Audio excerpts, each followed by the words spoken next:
Magandang araw po sa inyo mga ginigiliw naming taga-subaybay. Welcome po sa pagtalakay natin sa araw na ito.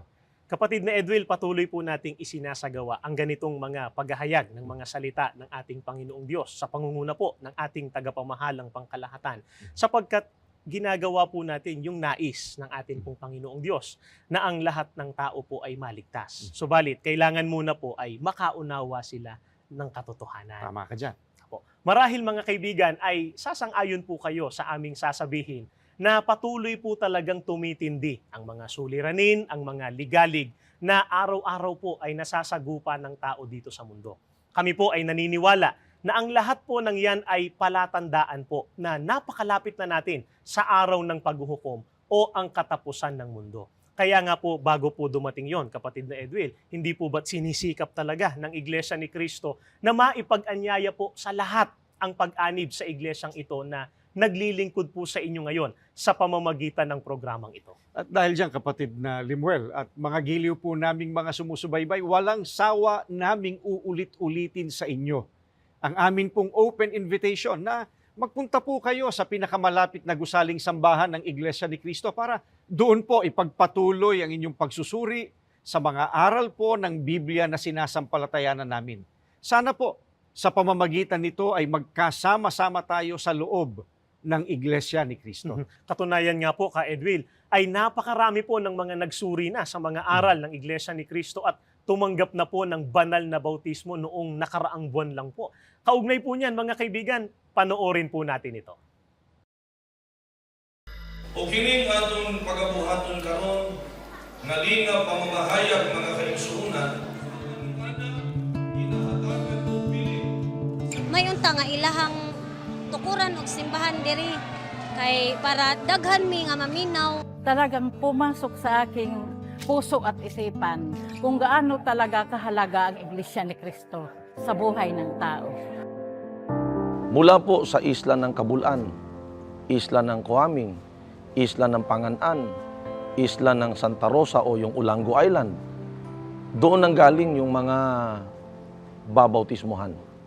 Sabay-sabay po na nagtungo sa pier ng Cordoba para makarating doon sa dako ng bautismo sa gusaling sambahan ng lokal ng Cordoba sa distrito ng Cebu City, Cebu. Kung nakayon ko, nasuod ko na, Iglesia na yun. Salamat yung dako, nisuod ko sa Iglesia ni Cristo. Ang nangyayaring ito sa lalawigan ng Cebu ay halimbawa lamang ng kalagayan ng gawaing pagpapalaganap ng Iglesia ni Cristo.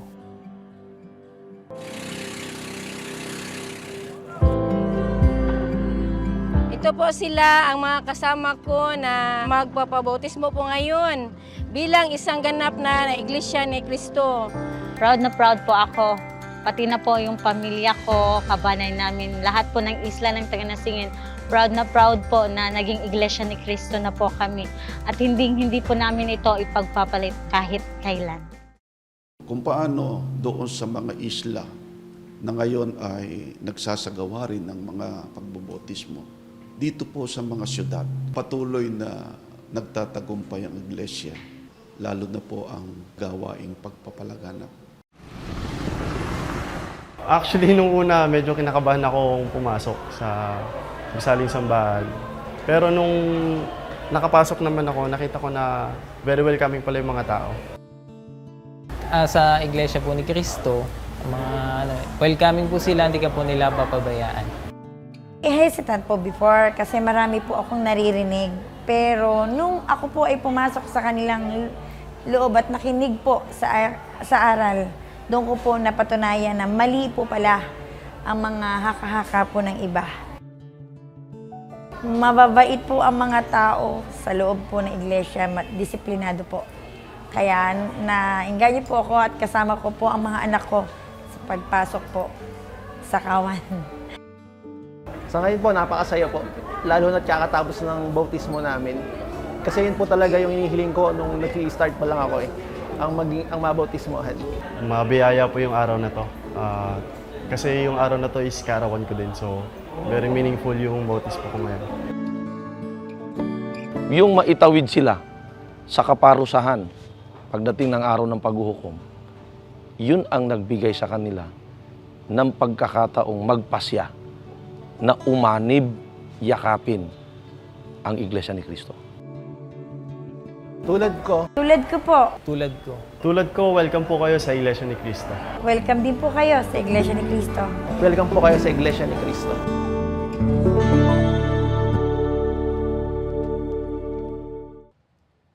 Ipinagpapasalamat po ng mga kaanib sa Iglesia ni Cristo yung nangyayaring mga tagumpay sa gawaing pagpapalaganap. Sumasampalataya tayo, kapatid na Limuel, na ang lahat ng iyan ay gawa ng ating Panginoong Diyos. At ang hangarin nga natin, ang panalangin natin, lalo pang maraming mga tao ang magsuri, lalo pang maraming mga tao ang umanib sa loob ng tunay na Iglesia ni Cristo.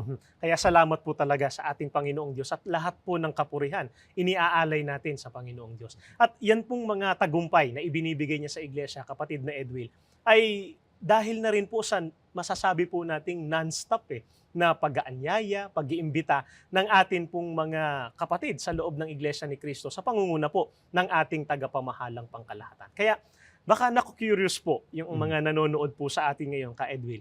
Ano nga po ba talaga ang dahilan? Kaya talagang nag-aanyaya po tayo, nag-iimbita tayo ng mga tao para pumasok po sa loob ng Iglesia ni Cristo. Napakaganda ng katanungan mo, kapatid na Limuel. Ang totoo, para masagot natin yan, hindi natin maiiwasang alamin din ano ba yung ipinag-aanyaya natin sa mga kapwa-tao natin. Opo. Para masagot, babasahin ko ang sinabi mismo ng ating Panginoong Hesukristo. Mga giliw po naming mga sumusubaybay, narito po ang sinabi ng Panginoong Hesukristo nakatala sa Juan Gs. 7 at 9. Ito po ay Bibliang Ingles, pero ililiwat na po natin sa wika natin. Kaya muling nagsalita si Jesus. Buong katotohanang sinasabi ko sa inyo, ako ang pintuan ng kulungan ng mga tupa. Ako ang pintuan. Ang sino mang taong pumasok sa loob ng kawan sa pamamagitan ko ay maliligtas. Kung napansin po natin, sinigurado ng ating tagapagligtas, ang Panginoong Hesukristo, na ang sino mang taong pumasok sa loob ng kawan sa pamamagitan niya ay maliligtas. At natitiyak natin, kapatid na Limuel, yan din ang hangad ng mga sumusubaybay sa atin ngayon, ang sila ay maligtas. Totoo po. Sa panahon po natin kasi ngayon, kapatid na Edwil, ay meron pong malaganap na paniniwala po na ang lahat ng kailangan lang sumampalataya para ang tao po ay maligtas. Yung iba naniniwala po na kailangan lang tanggapin si Kristo bilang kanilang personal savior. Pero hindi po pala sapat po yun, kapatid na Edwil. Tama yung conclusion mo, sapagkat ang taong nagsasabing siya ay sumasampalataya, Opo. kailangang lakipan niya yung sinasabi niyang pananampalatayang iyon, lakipan niya ng pagsunod. Tama po. At mga kaibigan po, ano ang susundin? Marahil tinatanong ninyo. Ang susundin po ay yung utos nung sinasabing sinasampalatayanan. Napansin po ba natin ang sinabi ng ating Panginoong Hesukristo? Pumasok sa loob ng kawan upang maligtas. Kaya kung totoong sumasampalataya sa Panginoong Hesukristo, dapat nga po, sundin ito. Pumasok nga sa tunay na kawan at yun po, kapatid na Limuel, sa pamamagitan ng ating Panginoong Hesukristo. Ngayon po, Ka Edwil, ano po ang pagtuturing ng atin pong Panginoong Diyos sa mga pumasok po sa pintuang daan na yun ay ang ating Panginoong Hesukristo at pumaloob po sila sa kawan? Para masagot yung katanungan yan, babalik tayo sa sinasabi ng Biblia. Opo. Babasahin ko, nasa Aklat ng Awit. Dito po sa Kapitulo 100, ang mga talata ay 3 hanggang 4, ganito ang pagtuturo sa atin. Alamin ninyo na ang Panginoon ay siyang Diyos. Siya ang lumalang sa atin at tayo'y Kanya. Tayo'y Kanyang bayan at mga tupa ng Kanyang pastulan. Magsipasok kayo sa Kanyang mga pintuang daan na may pagpapasalamat. At sa Kanyang looban na may pagpupuri. Magpasalamat kayo sa Kanya at purihin ninyo ang Kanyang pangalan. Dapat po nating mapansin na noon pa pong una, itinuturing ng kabilang sa bayan po ng Panginoong Diyos, tinuturing na mga tupa ng Kanyang pastulan ang taong pumasok sa loob ng kawan. At kayo po, tiyak na tiyak namin masasagot nyo itong tanong ito. Itong tanong na nais naming ilahad ngayon sa harapan ninyo. Hindi po ba napakahalaga na ang isang tao ay ibilang sa bayan ng ating Panginoong Diyos? Gayon din po, na ang isang tao ibilang sa mga ililigtas. Ano po ang pwede nating ikumpara sa mga biyayang yon? Kaya, hindi po tayo dapat magpahadlang sa pagpasok sa kawan. At yun nga ang panawagan natin sa mga kapwa natin. Opo. At ngayon po, ito ang tanong po nila, sigurado kapatid na Edwin, batay po sa Biblia, alin po yung kawan na doon po dapat pumasok ang tao para sila po ay maligtas? Kung napansin mo, dinadampot ko na agad ang Biblia Opo. sapagkat nais natin ipapansin sa mga kaibigan natin. Yung tanong sa atin manggagaling, ang kasagutan laging sa Biblia Sa natin Biblia po. kukunin. Tama po. Babasahin ko ang nakasulat sa Gawa 20:28. Ito yung Bibliang Ingles, ililiwat na po natin sa wika natin. Ingatan ninyo kung gayon ang inyong sarili at ang buong kawan, narito'y hinirang kayo ng Espiritu Santo na mga katiwala upang pakanin ang iglesia ni Kristo na binili niya ng kanyang dugo. Ang kawan ay ang iglesia ni Kristo ayon sa patutuon ni Apostol Pablo. Kaya, ang nagdesisyon na maging kaanib sa iglesia ni Kristo, ang kinikilala ng Panginoong Diyos na kabilang sa kanyang bayan. At hindi lamang po yon. Natitiyak po ng taong iyon na siya ay maliligtas sa araw ng paghuhukom. Kaya nga po mga kaibigan, ipinag-iimbita po namin sa lahat ang pagpasok po sa loob ng Iglesia ni Kristo upang lahat ay maligtas. Ngayon po ka Edwin, ano pa po ang biyayang dulot ng pagiging kaanib sa loob ng Iglesia ni Kristo na dapat din pong maunawaan ng mga tao na kinukumbinsi po nating umanib dito? Para masagot yung katanungang iyan, ay babasahin natin yung sinabi ni Apostol Pablo. Nasa Roma 5 ang talata ay 10. Ito'y mula sa isang Bibliang matatagpuan online. Nasa wikang Ingles, pero ililiwat na po namin sa wika natin. Pakinggan po natin ito. Kahit noong tayo ay kumikilos pa ng palaban sa Diyos, binigyan niya tayo ng pagkakataong magkaroon ng mapayapang kaugnayan sa Kanya bilang resulta ng kamatayan ng Kanyang anak para sa atin. Kaya, lalo pang tiyak na maliligtas tayo, maililigtas tayo ni Kristo mula sa pagpaparusa ng Diyos sa atin. Dahil si Kristo ay muling nabuhay at dahil binigyan tayo ng Diyos ng pagkakataong magkaroon ng mapayapang kaugnayan sa Kanya. Batay po sa talatang ito ng Biblia, may mga tao na binigyan ng ating Panginoong Diyos ng pagkakataong magkaroon ng mapayapang kaugnayan sa Kanya. At paano sila nabigyan ng gayong pagkakataon? Ito anya ay resulta ng kamatayan ng Kanyang anak para sa kanila. Ang anak po na tinutukoy dito, kilala natin, alam natin, ay ang ating Panginoong Hesukristo. Ngayon, tanungin po namin kayo, mga giliw naming mga sumusubaybay, hindi po ba napaka-importante na tayo ay magkaroon ng mapayapang kaugnayan sa Panginoong Diyos na makapangyarihan sa lahat? Siyang lumalang sa bawat isa sa atin. Para po iyon sa nakinabang sa kamatayan ng Panginoong Hesukristo. At nabasa natin kanina, namatay ang Panginoong Hesukristo, nabuhos ang kanyang dugo, ginamit yon para tubusin, bilhin ang kanyang iglesia, iglesia ni Kristo. Ano po ngayon ang natitiyak, kapatid na Edwin, ng mga pumasok sa loob ng iglesia ni Kristo, yung mga nakinabang po sa kamatayan ni Kristo? Ang sabi ng banal na kasulatan, at sa tingin ko, kapatid na Lemuel, kailangang maunawaan ito ng ating mga kaibigan. Kung naaalala ninyo, binasa namin, lalo pang tiyak na maliligtas tayo mula sa pagpaparusa ng Diyos. Na yun nga pong parusang yon, kung naaalaala natin sa dati pang mga naging pag-aaral ng banal na kasulatan, yun po ay sa dagat-dagatang apoy pagdating, kapatid na Lemuel, ng takdang panahon. Kaya batay po sa binasa po ninyo kanina, kapatid na Edwin, mga kaibigan, ang nakinabang po sa kamatayan ng ating Panginoong Hesukristo o tinubos niya ng kanyang dugo ay ang mga kaanib sa loob po ng iglesia ni Kristo. Sila po ang nagkaroon ng mapayapang kaugnayan sa atin pong Panginoong Diyos. Hindi na niya itinuturing po sila na kaaway. Kasi dahil dati po sa kasalanan talagang nahiwalay, naging kaaway. Nakakubli na ang mukha ng Panginoong Diyos sa taong yun. Hindi siya nakikinig. Napakasamang kalagayan po nun. Pero dahil sa kamatayan ng Panginoong Hesukristo, tinubos ng dugo ng Panginoong Hesukristo, ang mga nasa loob po ng Iglesia ni Kristo naging payapa. Yung kanilang kaugnayan sa atin pong Panginoong Diyos. Kaya mga kaibigan, ito po ang ipinag-iimbita namin sa lahat. Ang pagpasok sa loob ng Iglesia ni Kristo. Maliban po doon, kapatid na Edwin, ano pa po ang biyayang idudulot at tatanggapin ng tao kapag siya po ay nasa loob ng Iglesia ni Kristo? Ang totoo, yung mga nauna nating binasa ng mga talata ng Biblia na marami nang binanggit na mga biyayang tatanggapin. Napakahalaga na ng mga Totoo iyon. po yan. Ililigtas tayo. Mhm. Walang kasing halaga iyon. Mhm. Pero hindi lang iyon. Meron pa. Babasahin ko ang kasagutan sa Hebreo 9:14. Pakinggan po natin ang sinasabi sa atin ng banal na kasulatan. Kaya tiyak na lalo pang higit ang magagawa ng dugo ni Kristo. Inihandog ni Kristo ang kanyang sarili sa pamamagitan ng walang hanggang espiritu bilang isang sakdal na hain sa Diyos.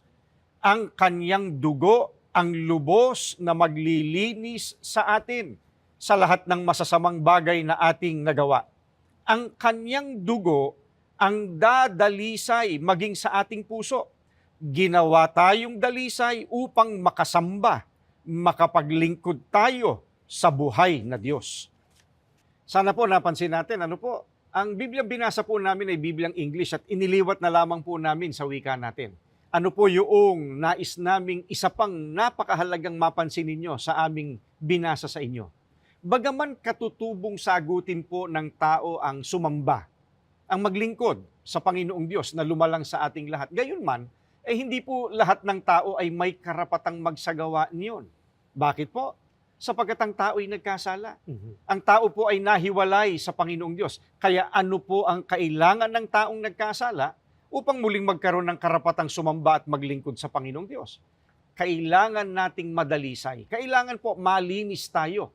At ang lilinis po sa atin ay ang dugo ng ating Panginoong Hesukristo. Katumbas po noon, kailangan maging kaanib tayo sa Iglesia ni Kristo.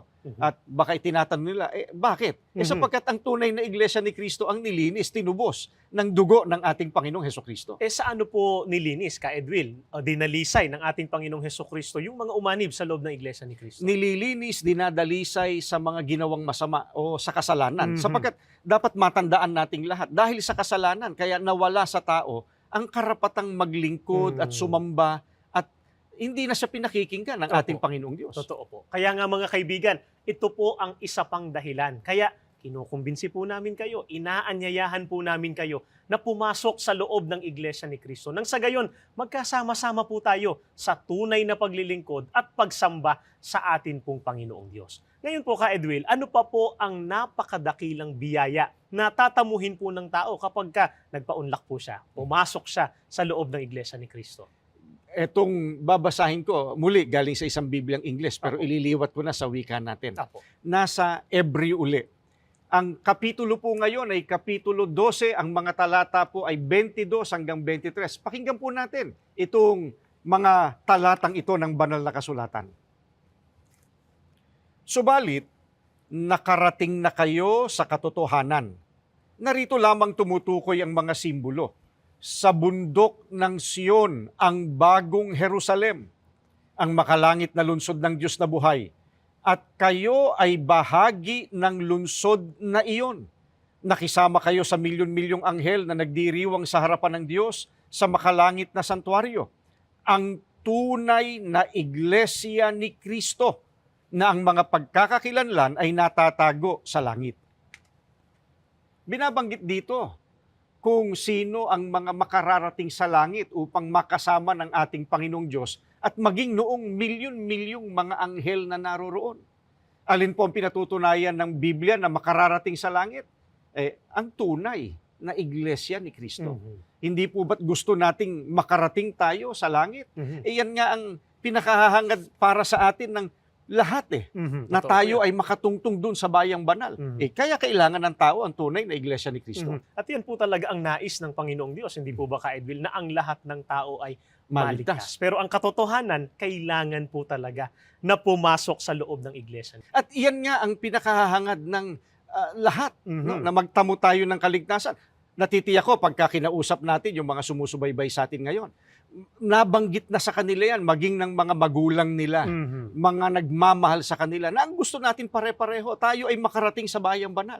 Kung totoong-totoo iyon, kailangan talaga natin na tayo ay magsama-sama sa loob ng tunay na iglesia ni Kristo. Totoo po yun. Ngayon po, baka nagtatanong yung ating mga taga-subaybay, Ka Edwil, ano po bang pagtuturing ng Diyos sa mga kaanib sa iglesia ni Kristo? Bakit kayo ang makararating sa langit?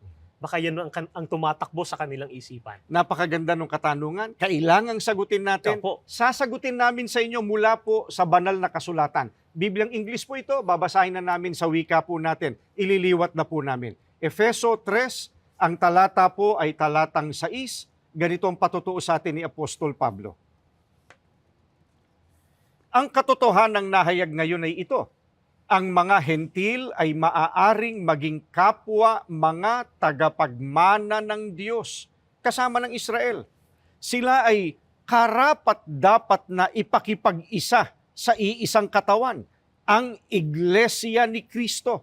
Silang lahat ay makatatanggap na ngayon ng mga pagpapalang ipinangangako ng Diyos sa dakilang balita tungkol kay Kristo. Sino po ang itinuturing ng Panginoong Diyos na mga tagapagmana niya? At bakit po sila ang tagapagmana? Sila po yung mga taong naipakipag-isa sa iisang katawan o sa Iglesia ni Kristo. Kaya wala pong kasing palad ang mga kaanib sa tunay na Iglesia ni Kristo. Isip-isipin natin, mga giliw po naming sumusubaybay. Mamanahin nila ang bayang banal. Naroon po tatamasahin ang buhay na walang hanggan. At alam natin, kapatid na Limuel, yung buhay na walang hanggang pinag-uusapan dito, ito yung perpektong uri ng pamumuhay. Maluwalhating buhay. Maluwalhati. Kapiling ng atin pong Panginoong Diyos. Tama ka. Kaya nga po mga kaibigan, kaming mga Iglesia ni Cristo po, alam po namin na oobserbahan po ninyo ito. Kung i-describe po natin yung ating effort para po mag-anyaya ng mga tao, talagang maigting po, no? Puspusan. Walang sawa po na ibinabahagi sa inyo. Ito pong katotohanan tungkol sa Iglesia ni Cristo. Ito pong mga biyaya po na ito, kapatid na Edwin. Sapagkat gusto po namin, mga kaibigan, na i-share sa inyo ang mga blessings po na ito. Alam po ninyo, mga kaibigan, ang mga biyayang ito ang naunawaan at ngayon ay tinatamasa ng mga dating tagapagturo ng ibang mga relihiyon na ngayon po ay kaanib na sa Iglesia ni Cristo. Narito po ang ilan sa kanila. Panoorin po natin ito.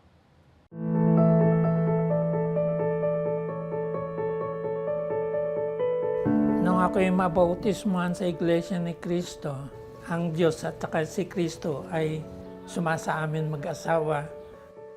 Pasalamat ako sa Panginoong Diyos na nawaan ko lahat. Ito pala ang tunay na kaligtasan sa Iglesia ni Cristo. This is the truth that I have been searching for all my life.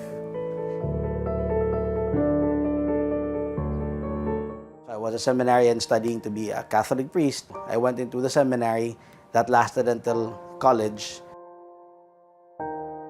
Yung umalis yung pastor, ako ang nag-teach. Kaming mga lay minister ang nagpre-preside na ng pagdiriwang tungkol sa pagsimba-simba ng mga tao. There was a longing inside me na sabi ko, there has to be more to worship than this. I just didn't feel that what I was doing made any sense. I really felt empty. In my heart of hearts, parang, no, this isn't it. This isn't it. It can't be it. Worship is not like this. In spirit and in truth. None of that was in spirit. None was true.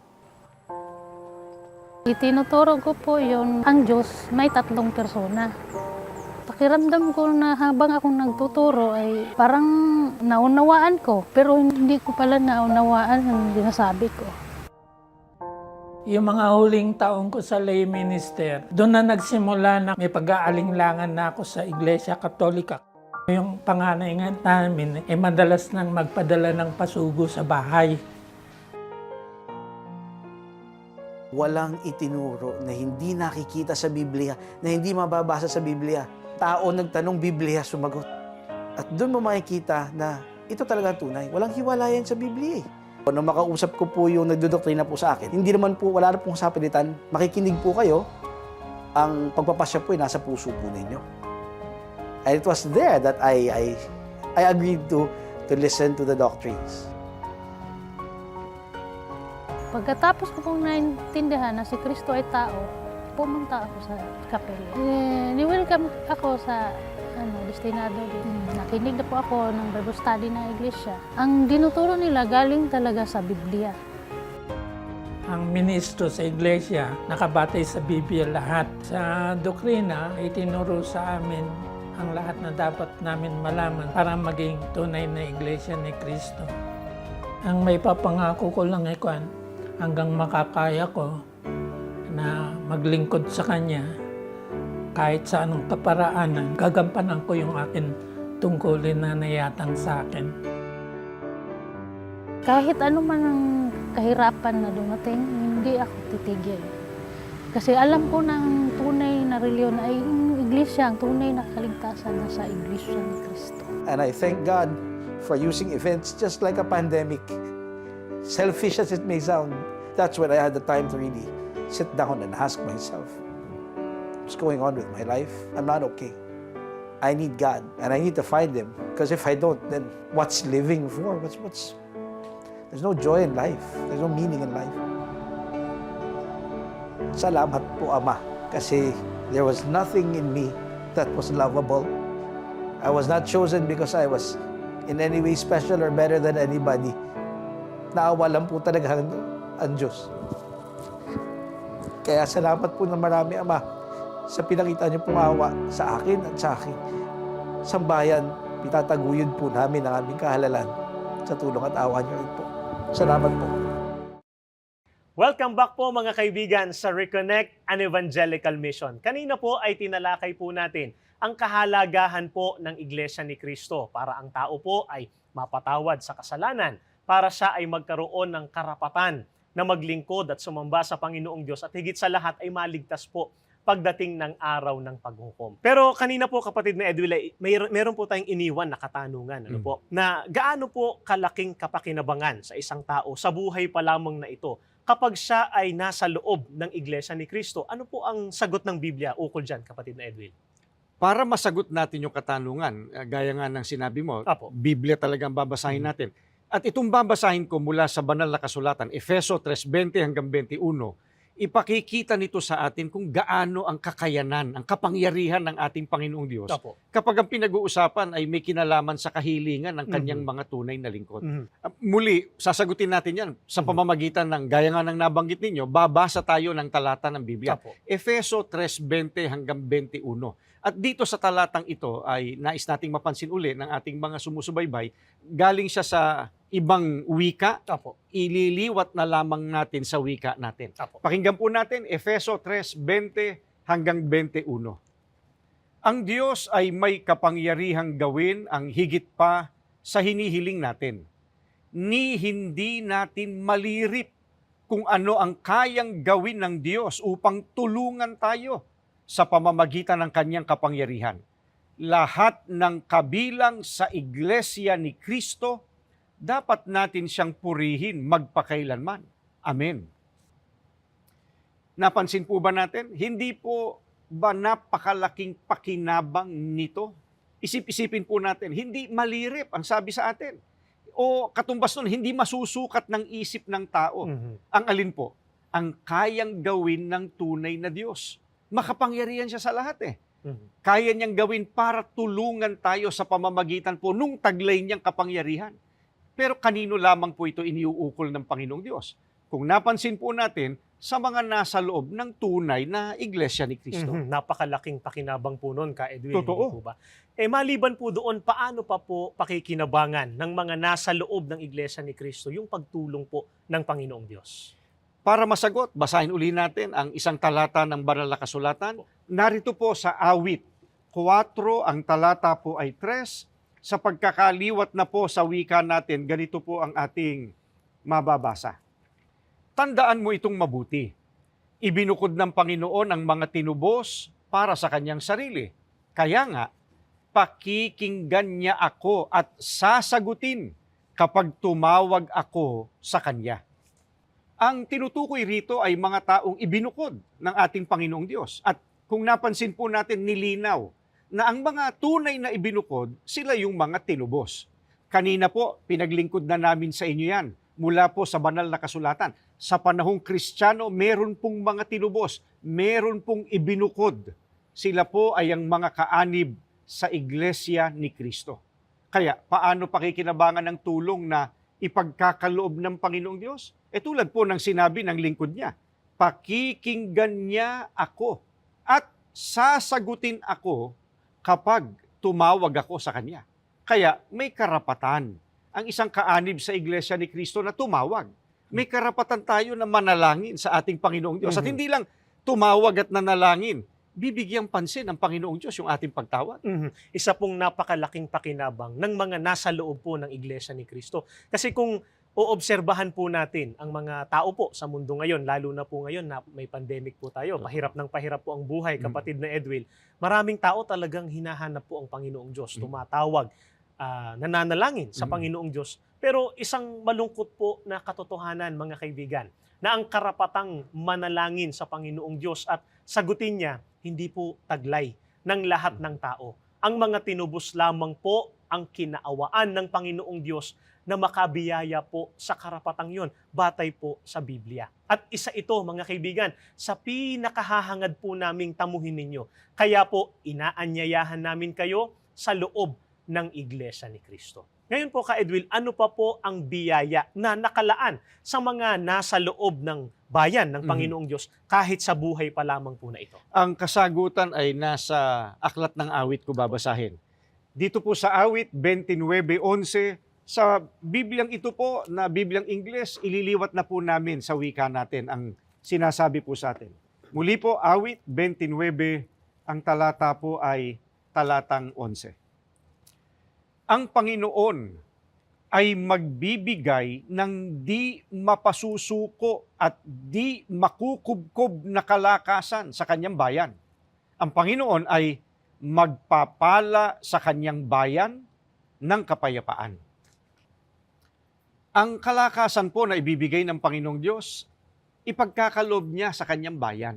Pero anong uring kalakasan po ito? Kung napansin natin, ito po hindi karaniwang kalakasan lamang, kundi ang sabi po sa atin, kalakasang di mapasusuko at di makukubkob. Sa madaling salita, kapatid na Lemuel, ay unyielding, impenetrable. Yan ang tamang pronunciation, di ba? Impenetrable. Yung kalakasan ay pagkakalob ng ating Panginoong Diyos. Totoo po yun. Kaya kung mapapansin po ng ating mga taga-subaybay, kapatid na Edwil, yung biyaya po na dulot ng pagiging kaanib sa Iglesia ni Cristo, hindi lang po para sa kaligtasan, na yun naman ang ultimate goal po natin, hindi po ba? Hindi lang para po sa buhay na walang hanggan sa bayang banal, kundi dito pa lang sa buhay po na ito ay napakalaking pakinabang na po, mga kaibigan, ng pagiging kaanib sa Iglesia ni Cristo. Ang katunayan, Ka-Edwil, ano pa po ang handang gawin ng Panginoong Diyos para sa kanyang bayan? Ang isa sa mga pagpapalang ipinangako ng Panginoong Diyos sa bayan niya, na binasa natin kanina, yung pagpapala ng kapayapaan. Bagay na kailangan ng napakaraming mga tao. Lalo na po ngayon, no po, napakaraming na nagbibigay ng worry. Maraming nadidepress.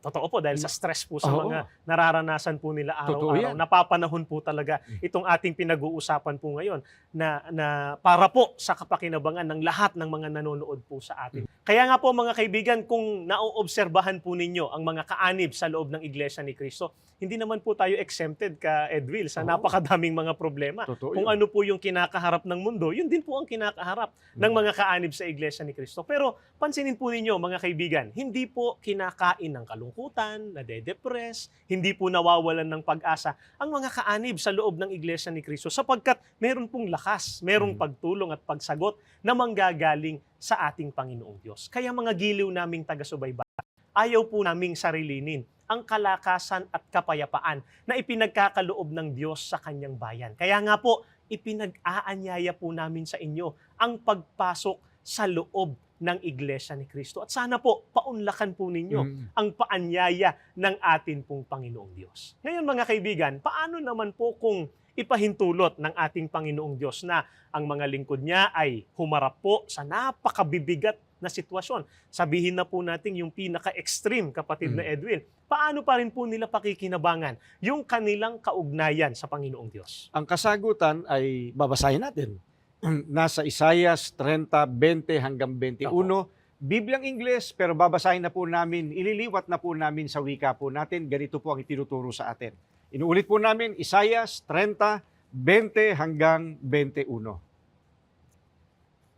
At bagaman binibigyan kayo ng Panginoon ng tinapay ng kahirapan at tubig ng kalungkutan, gayunman ay hindi na itatago ng inyong guro ang kanyang sarili, kundi patuloy na mamamasdan ng inyong mga mata ang inyong guro at maririnig ng inyong mga tainga ang salita sa likuran ninyo na nagsasabi, ito ang daan, lumakad kayo rito. Kapag babaling kayo sa kanang panig at kapag babaling kayo sa kaliwa. Bagaman ipinahihintulot po ng Panginoong Diyos na magdanas din ng kahirapan, ng kalungkutan ang lingkod niya, pero merong mahalagang pangako na kung sana po ay napansin natin, pwedeng maging atin to Maririnig niya ang kanyang tinig na nagsasabing, ito ang daan, lumakad kayo rito. Kailan daw po? Kapag yung lingkod na yon babaling na sa kanan o kaya sa kaliwa. Ayaw po ba ninyo na makasama kayo sa nagtatamasa ng biyayang ito? Alam niyo po, sa panig naming mga kaanib sa Iglesia ni Cristo, sinasampalatayanan namin.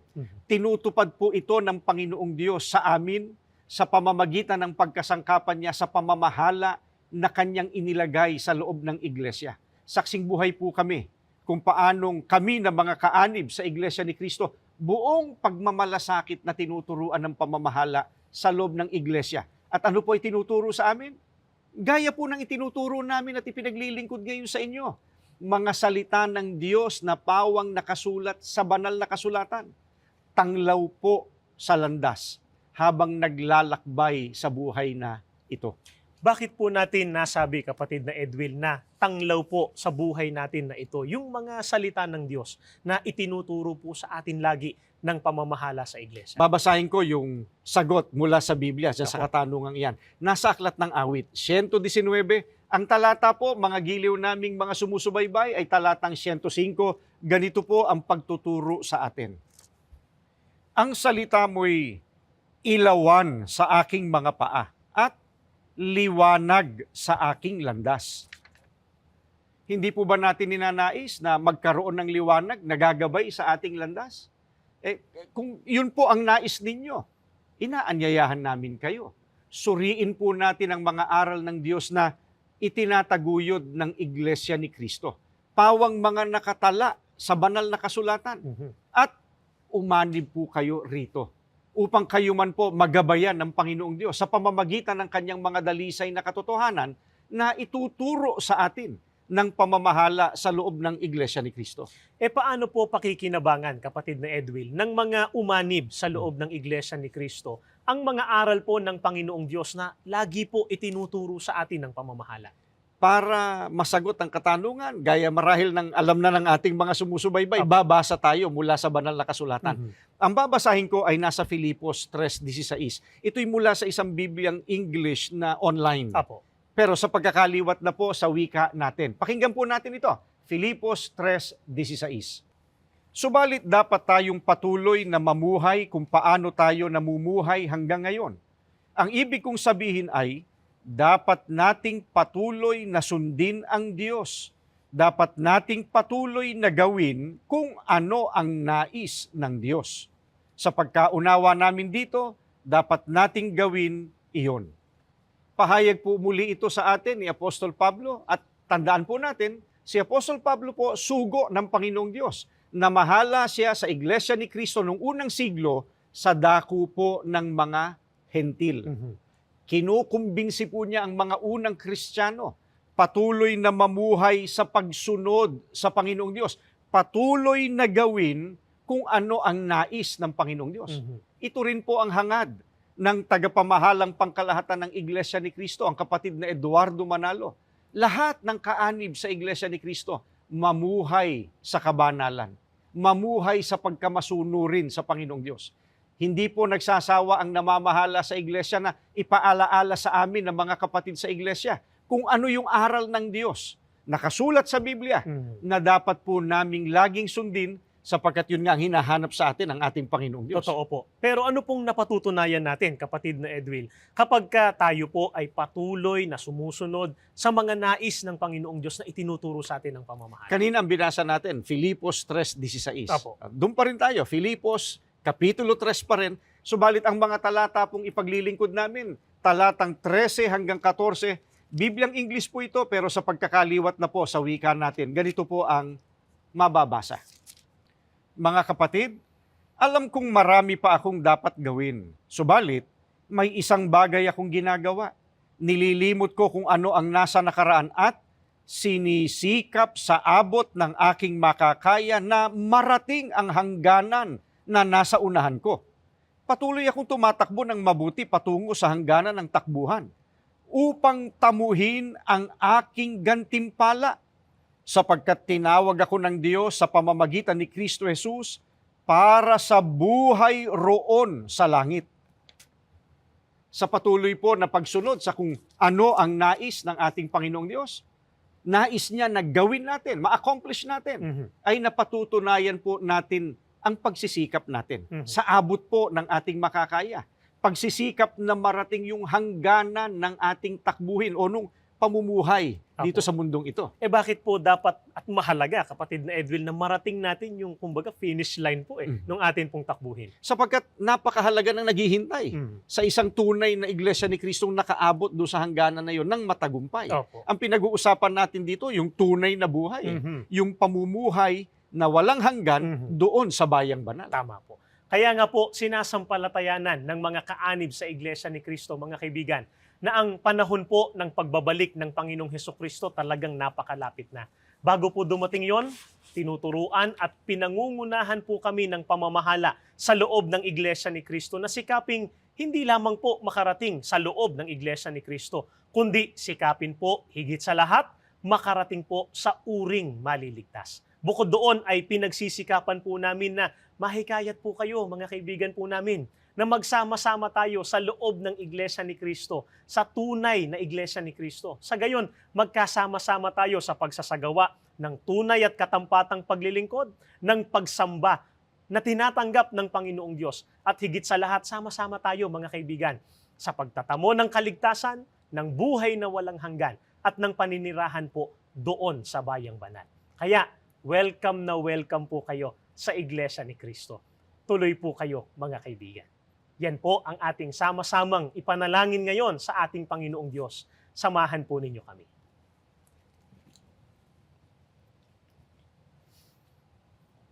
Panginoon na aming Diyos, Opo. nagpapasalamat po kami ng napakarami sa iyo, Ama. Opo. Sapagkat sa pamamagitan po ng iyong mga salitang nakasulat sa Biblia, Opo. at sa pamamagitan po ng pagkasangkapan mo sa programang ito, Opo.